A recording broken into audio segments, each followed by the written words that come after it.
На База ТВ время новостей. Здравствуйте. Сегодня в выпуске. С визитом в Сирии министр обороны Абхазии Владимир Ануа принял участие в возложении цветов к могиле неизвестному солдату в Дамаске. Депутаты Горсобрания обсудили структурные изменения в администрации города и присвоили код муниципальному управлению, ответственному за выдачу пенсий и пособий. В память о Шазине Агарба самый абхазский спектакль «Русдрама». Рассказ Мола Старого Хабуга. Очередная премьера театра «Искандера». Министр обороны Абхазии Владимир Ануа, в эти дни находящийся с официальным визитом в Сирии, принял участие в возложении цветов к могиле неизвестному солдату в Дамаске. Возложение прошло с соблюдением воинских почестей в присутствии караула и оркестра. В церемонии возложения цветов к мемориалу приняла участие делегация от Республики Абхазия, представители руководства вооруженных сил Сирии, дивизионный генерал Наджиб Аль-Шаар, бригадные генералы Раиф Аль-Ахмед, Байсам Аль-Халлаби, Мохаммед Мансур, Фирас Шакла и другие. Министр обороны также посетил мавзолей неизвестного солдата, расположенный в мемориальном комплексе, где оставил запись в книге памяти.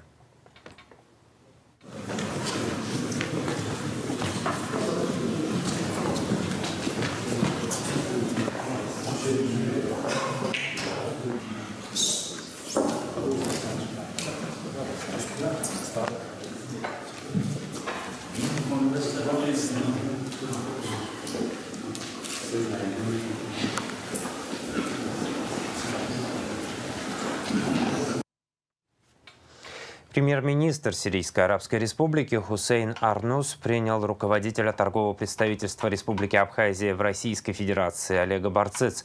Арнус и Барцыц обсудили пути укрепления двусторонних отношений в экономической, коммерческой, культурной, инвестиционной и научной сферах, сообщает сирийское агентство САНА. Арнус подчеркнул важность расширения сотрудничества для противостояния давлению, снятия блокады, наложенной на две страны, и улучшения работы совместного комитета для достижения интересов дружественных народов. Премьер-министр разъяснил необходимость поощрения экономической деятельности для создания совместных инвестпроектов, увеличения торгового обмена и обеспечения потребностей двух рынков в необходимых материалах и товарах, указав на новый закон об инвестициях в Сирии, который предоставляет инвесторам ряд преимуществ и льгот. Стороны наметили ряд конкретных совместных действий. 31 мая в Москве в пресс-центре МИА «Россия» сегодня пройдет Абхазский форум, сообщает Министерство иностранных дел Республики. Он проводится для презентации российской аудитории социально-экономического потенциала республики, формирования привлекательного инвестиционного имиджа Абхазии в регионах России. На форуме представят актуальные достижения в контексте развития абхазо-российского межгосударственного взаимодействия в различных сферах. Цены на бензин и электроэнергию, меры по поддержке предпринимателей и населения, а также условия для выхода из энергетического кризиса обсудили в Общественной палате в ходе встречи с вице-премьерами Кристиной Азган и Владимиром Делбо, заместителем генерального директора РУП «Черноморэнерго» Зурабом Багапш.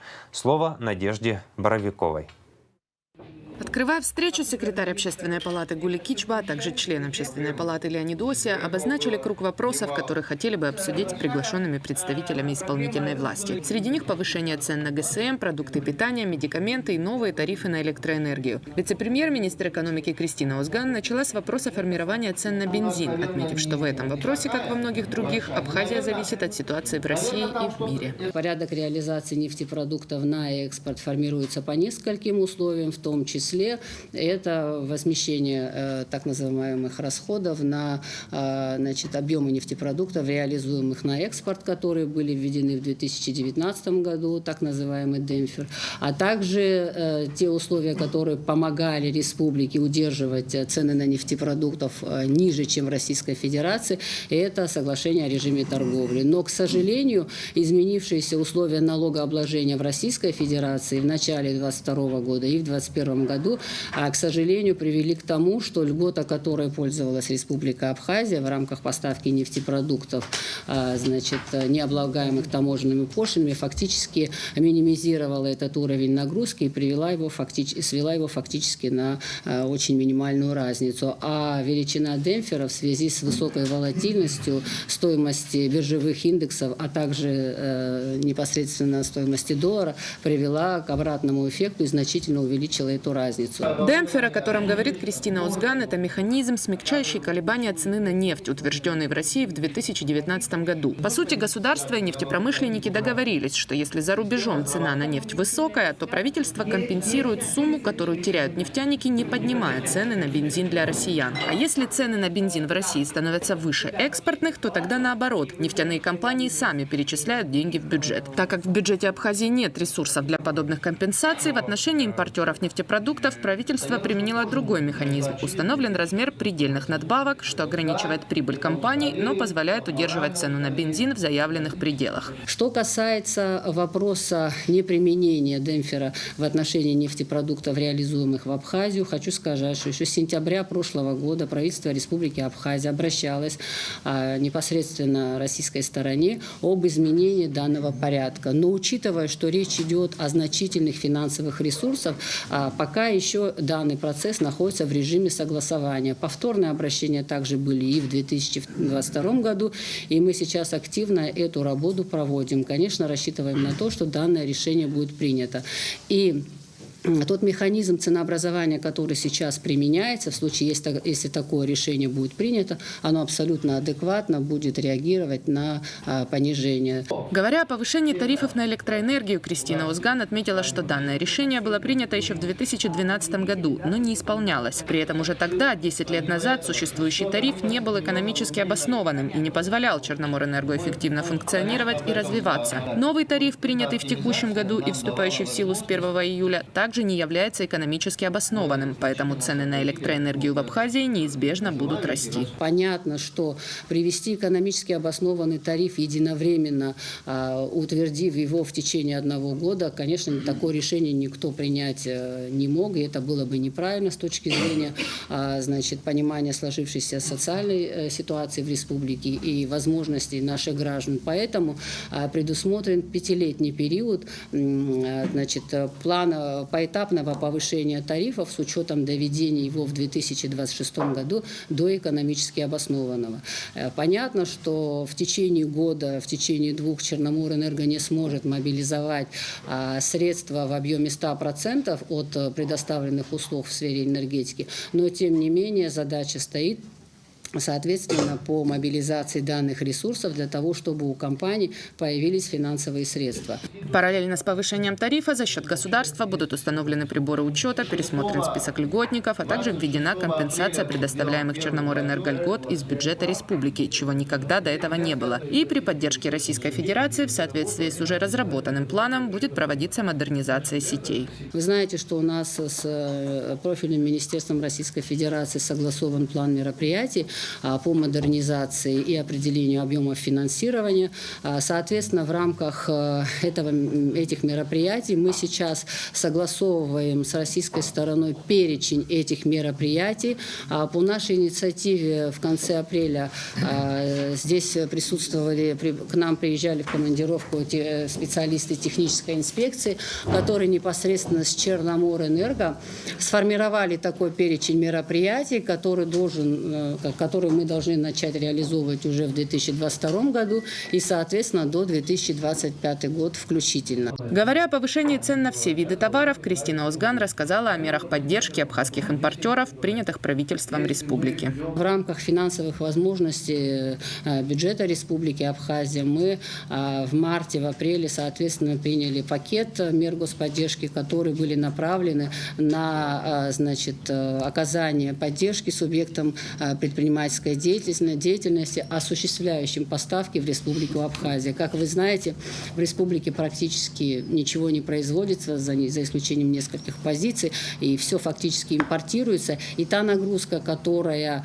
применяется к участникам внешнеэкономической деятельности, которые обеспечивают поставку продуктов в Республику Абхазия, соответственно, это таможенные платежи, ввозной НДС и ряд других, соответственно, платежей, мы постарались на какое-то время соптимизировать данную нагрузку до стабилизации ситуации. Вице-премьер, министр финансов Владимир Делба рассказал о дополнительных мерах, принятых правительством для возвращения задолженности по электроэнергии. Путем совместных усилий, применения различных мер воздействия, в том числе финансовых, экономических, административных, значительно сократилась задолженность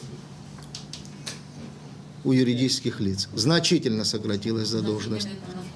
Ну, я могу сказать, в течение месяца порядка 35 миллионов рублей сразу. Бюджетные учреждения. Мы применили меры принуждения бюджетного характера, приостановив и заблокировав расходы государственных организаций.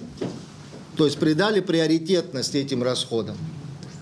На сегодняшний день расходы на оплату за электроэнергию, за потребленную воду, то есть коммунальные платежи стоят в приоритете, в таком же, как и любые социальные выплаты. Заработная плата, социальные пособия и все остальные. Владимир Делба также рассказал о проекте реструктуризации задолженности по электроэнергии, который в данный момент разрабатывает правительство. Физическое лицо либо юридическое лицо при наличии задолженности берет на себя обязательства, что по согласованию с Черноморэнерго, если это поддержит, конечно, в этом смысле, по согласованию с Черноморэнерго устанавливает график. Но обязательным условием является, что текущие платежи будут идти без задержек. Вот, а предыдущие все будут реструктуризированы. Ну, достаточно на длительный срок. В качестве поддерживающей население меры также предполагается установление минимального размера зарплаты в сумме 10 тысяч рублей. Сейчас он составляет 5 тысяч. Соответствующий проект проходит согласование и, скорее всего, будет принят. Далее Минфин планирует инициировать дополнительные стимулирующие меры. Юридические лица, индивидуальные предприниматели при наличии официального статистического отчета о наличии заработной платы менее 10 тысяч рублей в месяц, они не будут являться участниками или контрагентами Бюджета. Да, бюджета. На мой взгляд, тоже такая справедливая мера, да, ну что справедливо. Сегодня для того, чтобы поддержать, как говорится, бизнес, мы напрямую, конечно, такие масштабные ресурсы не можем. Я скажу тоже, по какой причине это пока не получается, да, там какие-то меры предпринимаются, там сельское хозяйство масштабное, вот в энергетику говорю, там еще в другие отрасли. Мы будем что от этого наблюдать? 10 тысяч рублей, пожалуйста, участвуй. Становись участником бюджетного процесса. Пожалуйста, поставляй товары, оказывай услуги, выполняй работы. Заместитель генерального директора Черноморэнерго Зураб Багапш рассказал, что задолженность организации перед бюджетом составляет 279 миллионов рублей. Вместе с тем долг государства перед Черноморэнерго более 320 миллионов рублей. Кроме того, Зураб Багапш рассказал о том, как идет процесс установки уже приобретенных счетчиков и как это отражается на собираемости и качестве электроэнергии. Надо понимать, что те средства, которые были заложены уже на 2022 год, те же 100 миллионов рублей, они должны были быть направлены на приобретение уже непосредственно приборов учета, которые должны были устанавливаться физическим лицам. А как вы знаете, мы достигли соглашения с компанией «Матрица», с которой начали работать. В прошлом году они нам поставили просто на веру 1200 приборов учета в рассрочку, которые в данный момент заканчивается их установка в городе Сухум. Вот. Мы стараемся идти не по пути разрозненному, устанавливать их где, абы и как. Мы берем конкретное ТП и вот все, что на этом ТП стоит, устанавливать. Но должен заметить, что нагрузки моментально снизились. Потому что люди начали днем выключать лампионы, которые у них во дворе горят. Начали понимать, что в итоге за электроэнергию нужно будет заплатить. Соответственно, по чуть-чуть, но начали экономить. В итоге это сказалось на том, что качество электроэнергии выросло. Вот. Собираемость у тех, где установлены приборы учета физических лиц, подчеркиваю, более 90-95%. Зураб Багапш также подчеркнул, что установка приборов учета сыграет важную роль в выявлении незаконных криптоферм. Надежда Боровикова, Саита Гухава, Абаза ТВ.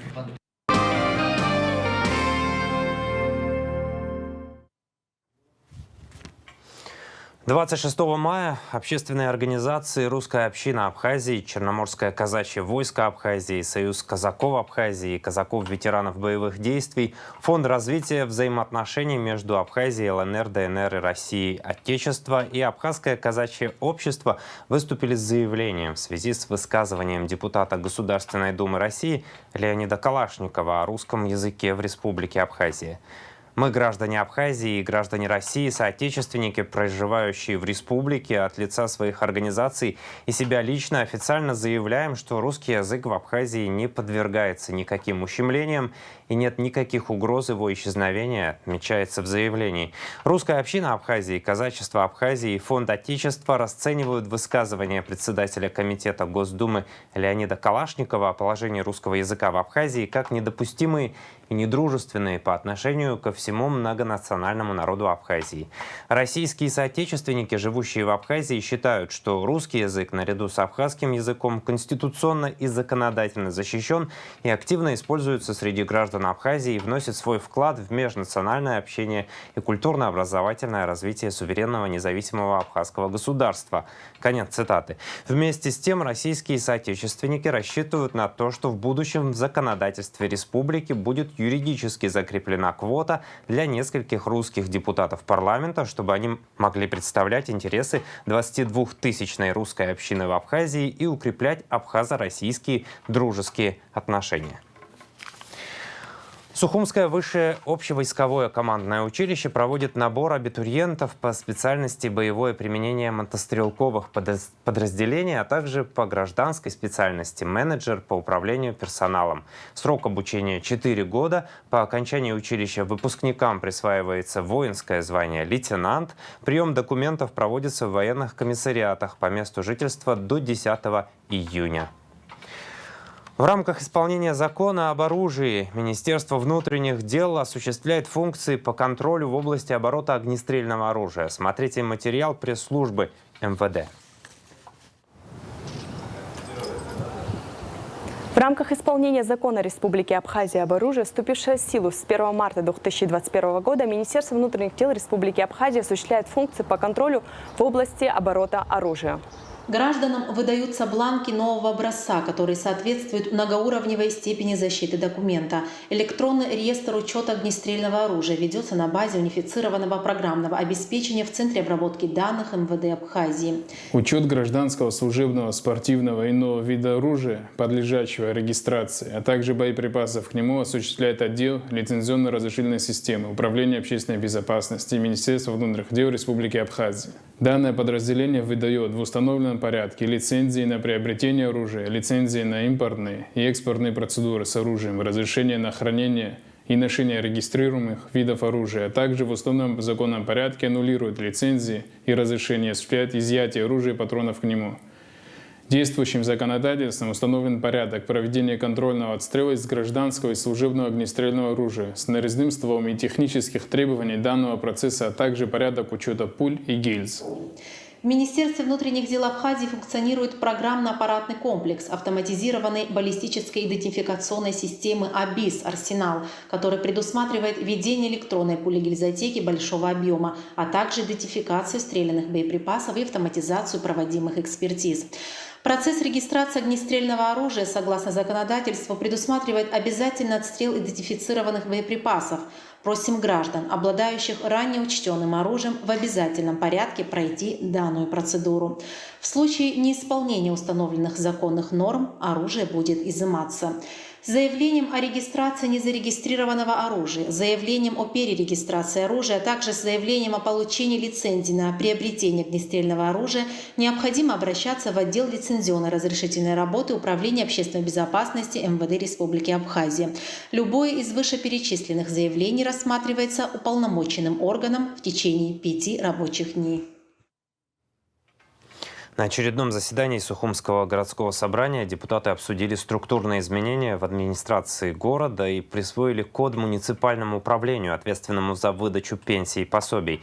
Это необходимо для осуществления выплат. Кроме того, городские депутаты заслушали отчет УВД Сухума о проделанной работе за 2021 год. Подробности в репортаже Марианны Котовой. Заместитель начальника УВД города Батал Ломи рассказал о количестве и характере раскрытых преступлений, а также пожаловался на то, что раскрываемость могла бы быть больше, если бы сотрудники милиции занимались своей непосредственной работой, а не отвлекались на охрану различных массовых мероприятий. Отчет о результатах оперативно-розыскной и предупредительной деятельности Управления внутренних дел по городу Сухум за 4 месяца 2022 года. Значит, за анализируемый период времени работу УВД осуществляли 169 сотрудников, что составляет 84,9% от общего количества, положенного по штату. Недокомплект кадров составляет 30 человек. Основные силы были направлены на обеспечение общественного порядка и общественной безопасности в период новогодних праздников и выборов парламента Республики Абхазия. По городу Сухум зарегистрировано 62 преступления. Из них раскрыто 58, что составляет 93,6%. Тяжких преступлений зарегистрировано 19, раскрыто 16 или 84,2%. Зарегистрирован и раскрыт один факт особо тяжкого преступления – это убийство. Тяжкие телесные повреждения – 2 факта, оба раскрыты. Кражи – 13 фактов, 9 раскрыто. Хулиганство – 2 факта, обе раскрыты. Мошенничество – 1 факт раскрыты. Незаконное хранение огнестрельного оружия – 16 единиц зарегистрировано преступлений, все 16 раскрыты. Незаконный оборот наркотиков – 22 единицы раскрыты. ДТП – 3 единицы раскрыты и прочие преступления 2 единицы также раскрыты. Все дело в том, что в сухумской милиции наблюдается явно недостаток личного состава, при том, что выпускники высших учебных заведений МВД остаются без работы. У нас есть люди, которые окончили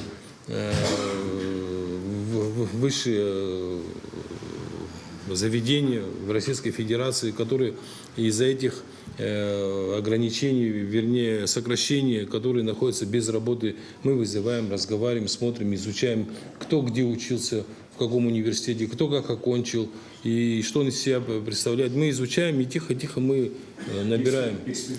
Да. Но есть такие лица, которые уже закончили год-два, есть которые, у кого даже перегорело желание работать. Но мы с ними работаем. Мы знаем, что это необходимо делать, и мы занимаемся этим вопросом. Я думаю, что у нас будет положительная оценка в этом направлении. Депутаты обратили внимание на то, что не все сотрудники милиции имеют представление о профессиональной этике и порой ведут себя с гражданскими лицами неподобающим образом. На что у представителей правоохранительных органов нашелся ответ. Воспитательную работу ведут, но не все поддаются.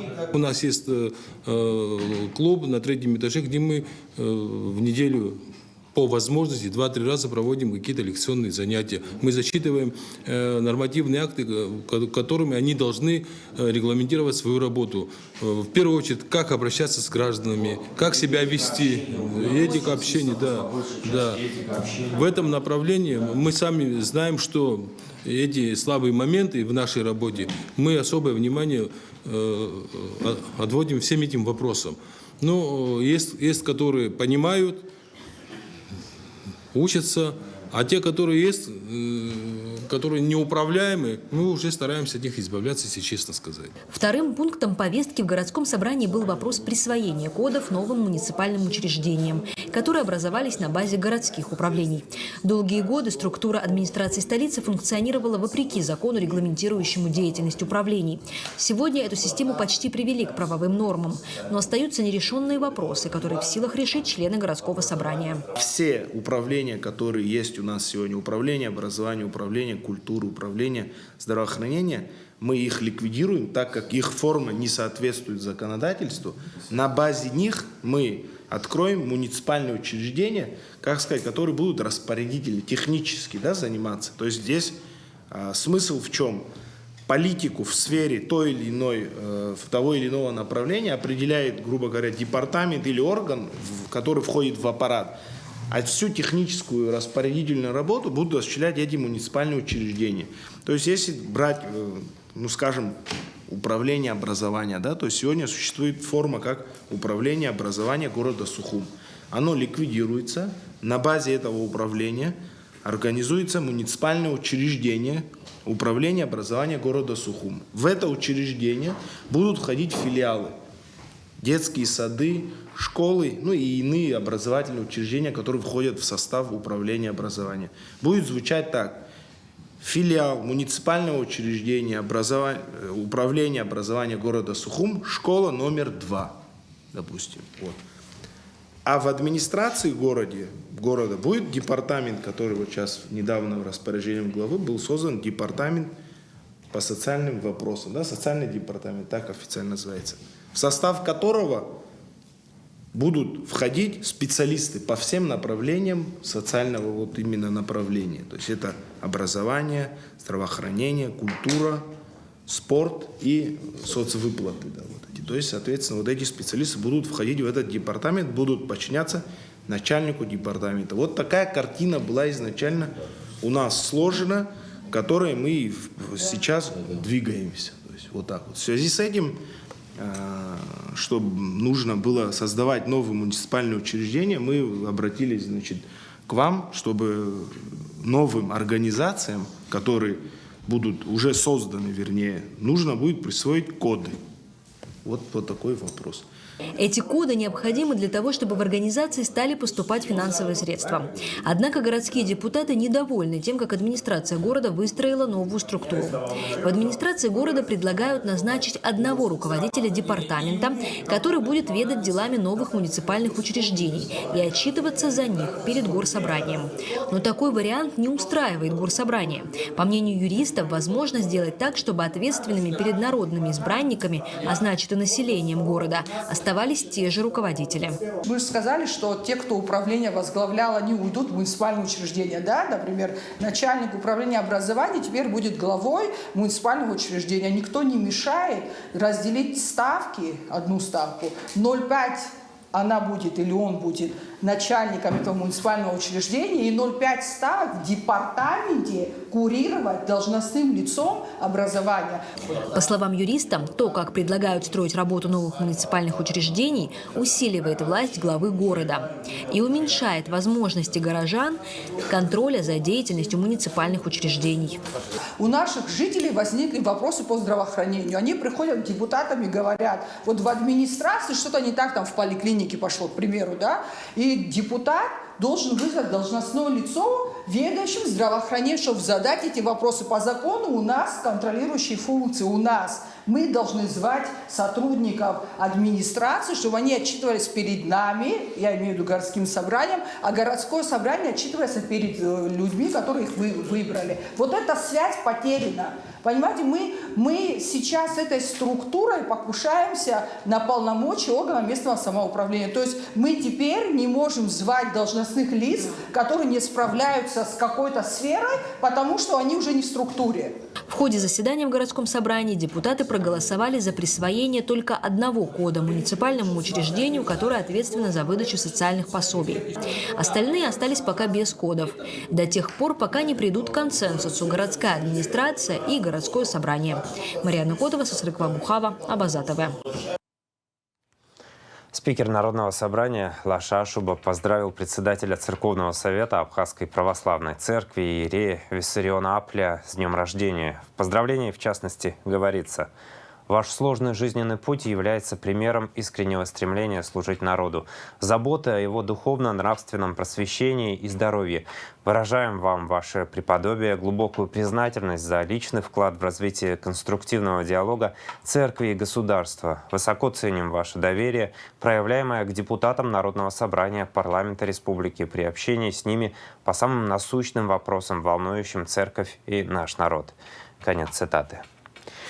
В АГУ состоялось праздничное заседание к 70-летию кандидата исторических наук, археолога, декана исторического факультета Алика Габелия. Велик вклад ученого в изучение античной и доантичной эпох. Алик Николаевич является деканом исторического факультета. Около 20 лет за эти годы внес большой вклад в развитие факультета. Благодаря ему здесь собрана большая библиотека. Ежегодно проводятся научные конференции защиты научных работ. Он впервые впервые ввел преподавание предмета археологии на абхазском языке, выпустив учебное пособие. Габелия – автор более 50 научных работ, 4 монографий, в числе которых работа, удостоенная государственной премии имени Георгия Дзидзария. Закваску он получил, естественно, в стенах этого университета, закваску археологическую, нужную, профессиональную, продолжил в экспедиции у Вадима Викторовича Бжаня, а затем у него был руководителем выдающийся кавказовед Рауф Магомедович Мунчаев. Это о многом говорит. Он был также связан с Кошеленко, вот был его оппонентом кандидатской диссертации, кстати, посвященной колхидской культуре. Аликом с помощью изучения колхидских поселений был выделен абхазский вариант колхидской культуры, самый яркий, самый, можно сказать, самый ярко выраженный и самый древний. Вел раскопки таких важных эталонных памятников не только Абхазии, но всего Кавказа, как Кистрик и Бомборское поселение. Это вот, например, Кистрик, это в любых учебниках есть. Он продолжал работы наших археологов старшего поколения. Учебник по археологии, в смысле перевести на абхазский язык, это очень сложно. Приобщить нашу молодежь, наших студентов, которые занимаются на историческом факультете абхазского сектора, значит, изучить археологию на своем родном языке. Постичь основы археологии на своем языке – это тоже очень удачно. Круг его научных интересов широк, начиная от эпохи камня и кончая Средневековьем. Расширенный репортаж с праздничного заседания по случаю 70-летнего юбилея Алика Габелия смотрите в рубрике «Амш Ахтес». Президент торгово-промышленной палаты Тамила Мирцхулава встретилась с представителями ТПП Абхазии во Франции Алиной Ашуба-Битюн и Жаном Кристофом Битюн, сообщает сайт палаты. Стороны обсудили планы работы на перспективу. Тамила Мирцхулава поблагодарила представителей за многолетнее плодотворное сотрудничество и реализацию проектов, направленных на популяризацию Абхазии в стране их проживания. Президент ТПП подчеркнула важность работы каждого представителя не только для самой палаты, но и для повышения имиджа республики в целом. Алина Ашуба-Битюн и Жан-Кристоф Битюн выразили готовность оказывать всяческое содействие ТПП в реализации мероприятий, проводимых во Франции. В память о Шазине Агарба. Самый абхазский спектакль «Русдрама». Рассказ Мула Старого Хабуга, очередная премьера театра Искандера. На сцене говорящие животные, Сталин, Сандройс Чегема и его отец Хабуг. Постановка по мотивам рассказа Фазиля Искандера, российского режиссера Антона Корнилова. Перед премьерой комедийного спектакля творческая труппа дала пресс-конференцию и рассказала о самом абхазском спектакле театра Искандера. Все подробности у Анастасии Никоновой.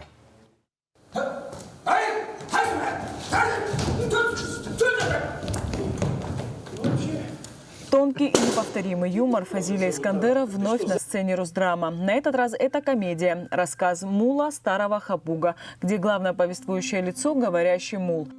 В этой истории, развернувшейся в Абхазии 20 века, пересеклись говорящие животные, Сталин, абхазский еврей Сандройс Чегема и его отец Хабуг. Постановка спектакля принадлежит российскому режиссеру Антону Корнилову. По его словам, главное было сохранить искандеровскую иронию и глубину мысли. Могу сказать, что спектакль игровой, в котором все держится на артистах. Я специально делал ставку на это, и изначально, когда сюда ехал, я понимал, что это могут сделать только артисты, потому что я действительно, во-первых, ни разу не был в Абхазии, я очень от этого всего далек, и мне нужно это все постигать здесь. И меня должны больше артисты учить, они больше мне должны дать, чтобы я больше понял. Поэтому вся ставка на них. И одна из особенностей этого спектакля, такого площадного игрового спектакля, это то, что все артисты будут на сцене все то время, которое зрители в зрительном зале.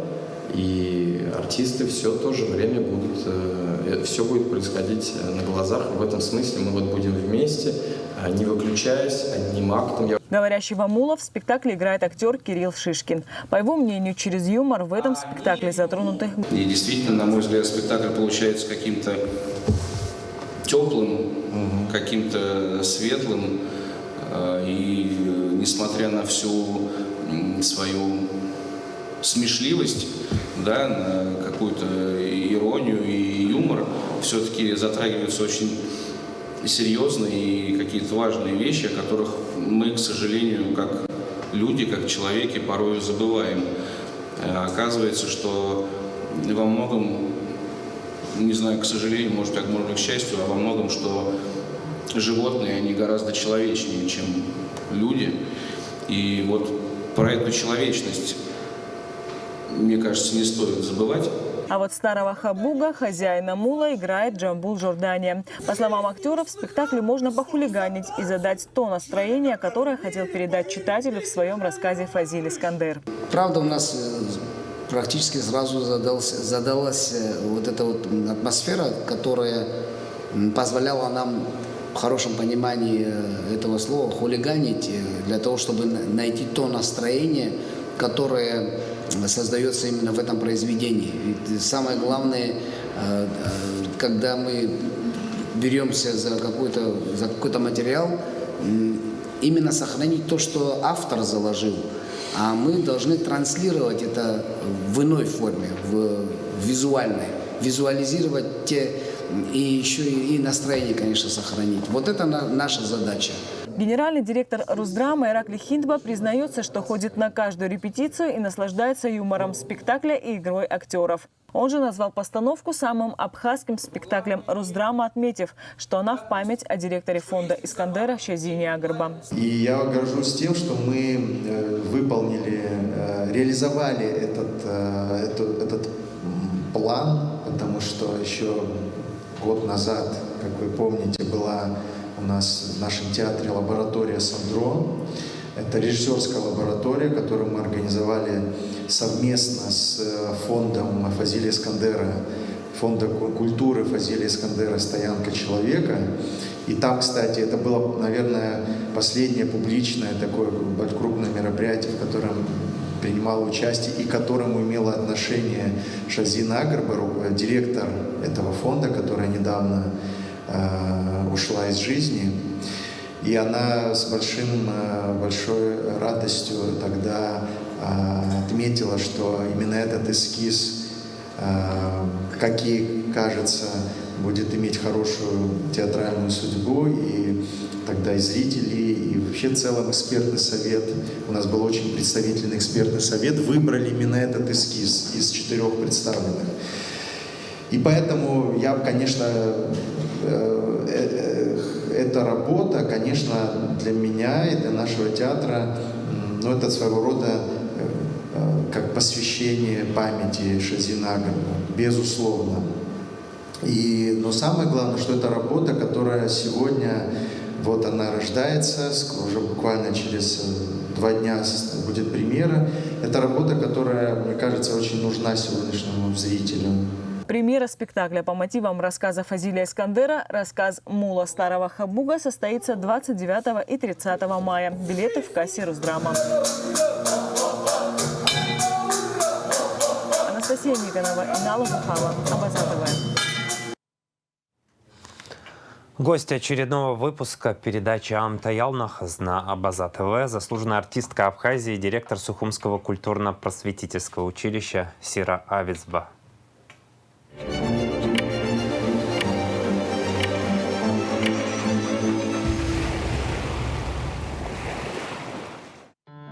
Аԥсны дшаԥсазбаз артист арҵаҩы ааӡаҩ Сирамиха иԥҳа Аҩӡба диит Гәдоуҭа раион Аацы ақыҭа аԥсуа ҭаацәараҿы. Сира дхәыҷы аахыс леиҳабацәа еснагь ҿырԥшыс илыман. Миха Аҩӡба иныҟәигоз аԥсуара аҵас ақьабз ихшара рзы имҩақәҵаган. Сҭаацәа истербоз сукнакбана убас схайт апсокатаджа ашколашка сцара амтанай хирада катаджа абжарат школ убрака акпе классашка сцит иравре ашкол сагялги Аԥсҭазаараҿы акагьы баша иҟалаӡом. Сира ашкол даналга аҳақьым изанааҭ лҽазылгеит, аха усҟан иҟаз аконкурс ахьырацәаз ихҟьаны даанамхәит. Ашкол саналга, раԥхьа медицинахь схы сырхарц цәгьа исымбо, аԥышәарақәагьы стеит ари аҟәатәи медицинатә ҵариурҭ аҟны, аха конкурсла срымшьҭит. Зегьы аԥышәарақәа зегьы стеит, аха конкурсла срымшьҭит. Избанзар, изааӡарыз ус џьара аӡәы дсыхцәажәаны, мамзаргьы сара сзыҳәаны аӡәк иҳәан акәымкәа, ус сара схала сҭалоит ҳәа сцеит. Агьыс аԥышәарақәа зегьы стеит. Ианаму аҩны саанхеит. Ашкол сахьынӡаҭазгьы сара дара сызҿлымҳан абри акультура, аԥсуа шәақәа, аԥсуа жәлар рмузыкатә рҳәагақәа, акәашарақәа ақыҭақәа рышҟа иныҟәон убасҟан иаҳа ансамбльқәа, жәлара шәаҳәаратәи рыкәашаратәи ансамбль, агеотеатр. Убарҭ зны Елена концерт аныҟарҵалак ашьҭахь чмазарак еиԥш убриаҟара исхазгон бзиа ахьызбоз аҟынтәи, бзиа ахьызбоз сахьызҿлымҳаз аҟынтәи. Раявицба смотрите в нашем субботнем эфире. Учреждены новые спецпризы для победителей международного конкурса вокалистов Алисы Гицба. Как сообщает сама народная артистка Абхазии, заслуженная артистка России, в своем аккаунте в Facebook, Геликон Опера делает королевский подарок лауреату в виде сольного концерта в этом театре. Кроме того, спецприз от главного музыкального издания России, журнала «Музыкальная жизнь», от его главного редактора Евгении Кривицкой. Интервью лауреата для журнала. Спецприза от фонда Чайковский фон Мек Дениса фон Мек за лучшее исполнение произведения Чайковского. Спецприз от фонда творческих инициатив Александра Соловьева. Спецприз от фонда Ирины Самодаевой. В лице нового члена жюри Виктории Фернандес, Испания-Мексика. Сольный концерт лауреата конкурса на мексиканском ТВ. Продовольственная и сельскохозяйственная организация ООН совместно с организацией движения против голода в 2022 продолжают уже полюбившийся многим телезрителям еженедельный цикл передач «Школа фермера», где агрономы делятся полезными советами по ведению сельского хозяйства. Сегодняшний выпуск о диверсификации и севообороте сельскохозяйственных культур. Смотрите его в нашем эфире. 1 июня в Международный день защиты детей. Столичных ребятишек ждет обширная развлекательная, познавательная и спортивная программа. Это и игры, и спортивные соревнования, и рисунки на асфальте, и выступления детских коллективов. Организаторы мероприятий, сотрудники администрации столицы уверены в том, что в этот праздничный день юные сухумцы и гости найдут для себя развлечения на разные вкусы. Сейчас о погоде в Абхазии. В выходные дни 28 и 29 мая в республике небольшая облачность, без осадков. Температура воздуха ночью от 11 до 16, днем от 19 до 24 градусов. Температура морской воды 16 градусов.